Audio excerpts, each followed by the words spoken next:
तो दोस्तों, आज हम बात करने वाले हैं हॉलीवुड की एक ऐसी फिल्म के बारे में जिसने बहुत लोगों के दिमाग हिला दिए। The substance. ये फिल्म एक यूनिक हॉरर कैटेगरी की है जिसे कहते हैं बॉडी हॉरर। अब बॉडी हॉरर का मतलब ये नहीं कि भूत प्रेत या आत्माएं होंगी, बल्कि ये डर पैदा होता है इंसानी शरीर की अजीबोगरीब और खतरनाक तब्दीलियों से। अब कहानी शुरू होती है एक पुरानी लेकिन बहुत मशहूर हॉलीवुड एक्टर से। नाम है एलिजाबेथ स्पार्कल। कभी वो अपने जमाने की सबसे खूबसूरत टैलेंटेड एक्ट्रेस थी। लोग उसके दीवाने थे, उसके नाम से शो हिट हो जाते थे। लेकिन दोस्तों, वक्त किसी के लिए नहीं रुकता। उम्र बढ़ी, झुर्रियाँ और इंडस्ट्री ने उसे साइडलाइन कर दिया। आखिर में उसके पास सिर्फ एक एरोबिक्स टीवी शो बचा था। ठीक ठाक चल रहा था, लेकिन स्टारडम वाली चमक अब कम हो चुकी थी। अब जब एलिजाबेथ 50 साल की होती है तो उसके करियर को आखिरी बड़ा झटका लगता है। उसके टीवी शो का प्रोड्यूसर साफ बोल देता है, अब शो को हिट बनाने के लिए हमें एक जवान और खूबसूरत लड़की चाहिए। मतलब एलिजाबेथ का टाइम खत्म। शो से निकाले जाने के बाद एलिजाबेथ बेहद टूटी हुई हालात में घर लौट रही होती है। तभी उसकी गाड़ी का एक्सीडेंट हो जाता है। हॉस्पिटल ले जाया जाता है, लेकिन चोट ज्यादा नहीं लगी थी। डॉक्टर छुट्टी दे देते हैं, लेकिन वहाँ हॉस्पिटल में बैठकर वो फूट फूट कर रोने लगती है, क्योंकि अब उसका करियर खत्म हो चुका था। उसकी पहचान उससे छीन ली गई थी। इसी दौरान हॉस्पिटल का एक वार्ड बॉय चुपके से उसके कोट की जेब में एक पेन ड्राइव डाल देता है। साथ में एक चिट्ठी होती है, इसने मेरी जिंदगी बदल दी। घर जाकर एलिजाबेथ पेन ड्राइव चेक करती है। उसमें एक ब्लैक मार्केट ड्रग के बारे में जानकारी होती है, द सब्सटेंस। ये कोई साधारण ड्रग नहीं था। इसकी मदद से कोई भी इंसान अपना एक यंग वर्जन बना सकता था, यानी शरीर का जवान रूप, जिसमें इंसान अपनी कॉन्शियसनेस यानी आत्मा डाल सकता था। मतलब बूढ़ा शरीर पीछे और आप फिर से जवानी का मजा लो।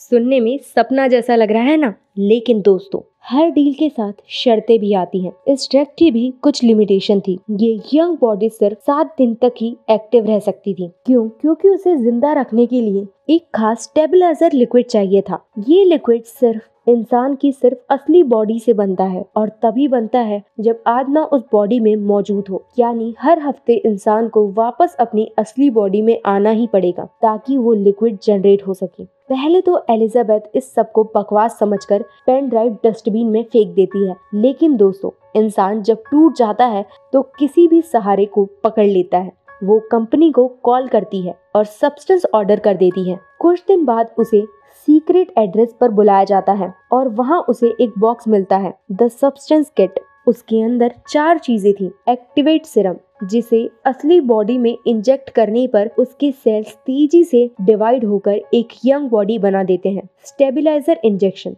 7 खाली इंजेक्शन जिनमें मेन बॉडी से लिक्विड निकालकर स्टोर करना था। ये लिक्विड हर दिन यंग बॉडी को देना होता था। स्विचिंग ट्यूब्स, जिससे दोनों बॉडी खून एक्सचेंज करके कनेक्शन स्विच कर सकें। न्यूट्रिशन पैकेट्स, ताकि जो बॉडी 7 दिन तक बेहोश रहती है उसे सलाइन से खाना दिया जा सके। अब दोस्तों, एलिजाबेथ हिम्मत करके वो एक्टिव सिरम खुद को इंजेक्ट कर लेती है। दर्द से तड़पने लगती है क्योंकि उसके सेल्स पागलों की तरह डिवाइड हो रहे हैं, और अचानक उसकी पीठ से एक नई बॉडी निकल आती है, एक जवान खूबसूरत लड़की। ये थी उसका नया वर्जन। एलिजाबेथ की आत्मा उस नए शरीर में ट्रांसफर हो जाती है और उसका बूढ़ा शरीर बेहोश हो जाता है। वो लड़की खुद को आईने में देखती है, जवान, चमकदार, खूबसूरत।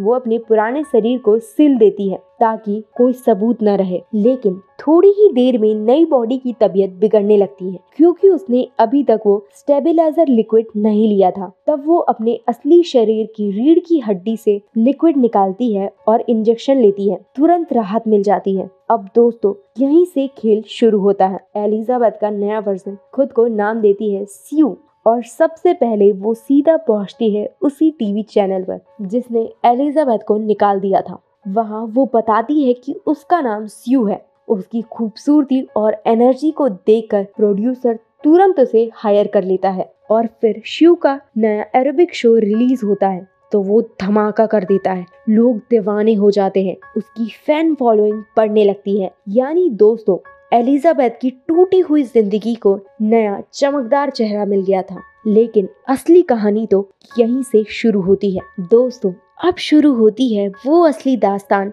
जो धीरे धीरे हॉरर और पागलपन में बदलने वाली है। एलिजाबेथ स्यू बन चुकी है। वो नई त्वचा, नई शक्ल और नई चमक के साथ कैमरे के सामने खड़ी होती है, जैसे कोई नई गुड़िया दुनिया के सामने पेश की जा रही हो। हर कोई उसे देखता है और दंग रह जाता है। वो कॉन्फिडेंस, वो अदाएं, वो चमक, सब कुछ परफेक्ट। प्रोड्यूसर और डायरेक्टर उसे देखकर कहते हैं, यही है हमारी स्टार। कैमरे के फ्लैश लगातार चमकते हैं। एलिजाबेथ के दिल की धड़कन अब स्यू के रूप में तेज है। लेकिन एक नियम जो डॉक्टरों ने समझाया था, स्यू और एलिजाबेथ दोनों एक साथ ज्यादा वक्त बाहर नहीं रह सकते। दोनों एक ही शरीर है, बस बारी बारी से जा सकते हैं। पहले एलिजाबेथ को ये सब मजेदार लगता है। दिन में स्यू बाहर जाती है, पार्टी, शूट्स, फेम, पैसा, और रात में एलिजाबेथ आराम करती है अपने कमरे में छुपी हुई। लेकिन धीरे धीरे एलिजाबेथ को एहसास होने लगता है कि उसकी असली जिंदगी खिसक रही है। लोग अब स्यू को जानते हैं, एलिजाबेथ को नहीं। उसकी पुरानी पहचान धीरे धीरे मिटने लगी है। एक रात एलिजाबेथ अपने घर के शीशे में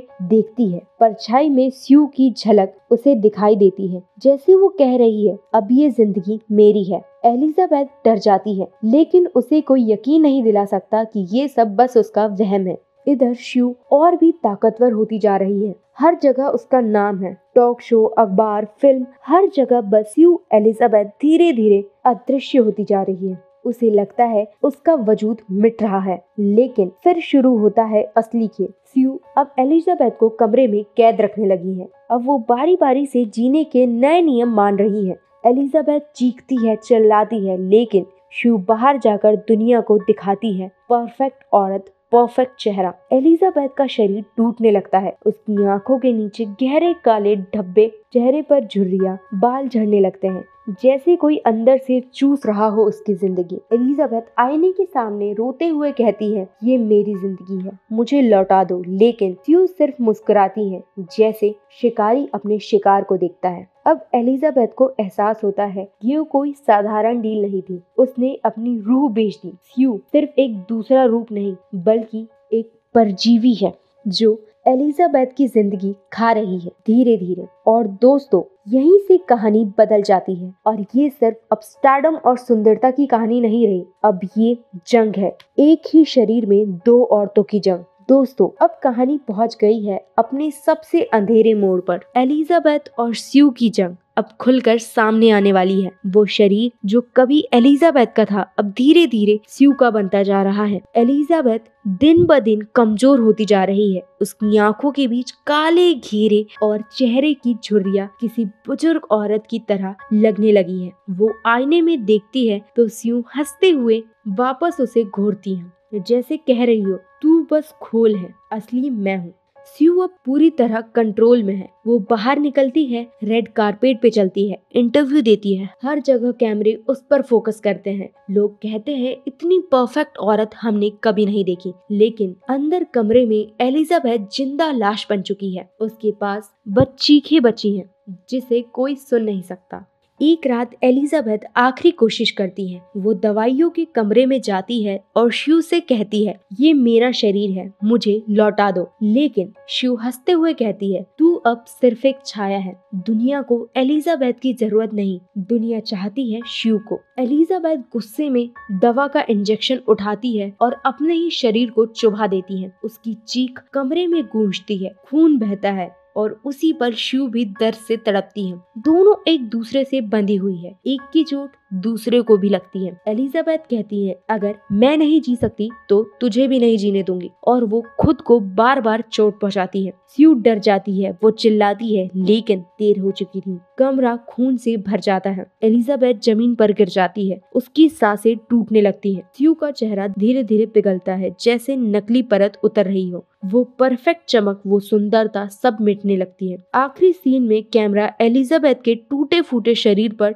टिकता है। उसके पास बड़ा आईना दिखाता है स्यू की परछाई अब पूरी तरह से गायब हो चुकी है। कमरे में सिर्फ खामोशी है और एलिजाबेथ का निडल शरीर। फिल्म का आखिरी संदेश साफ है, सुंदरता या खेप एक जाल है। अगर तुम अपनी असली पहचान खो दोगे तो अंदर बैठा परजीवी तुम्हें पूरी तरह से निगल जाएगा। एलिजाबेथ ने चमक चाही, लेकिन उस चमक ने उसकी रूह ही खा ली। दोस्तों, सब्सटेंस यहीं खत्म नहीं होती। एक औरत की कहानी जो अपने अस्तित्व की लड़ाई लड़ रही हो और एक नकली परफेक्शन ने उसे पूरी तरह मिटा दिया।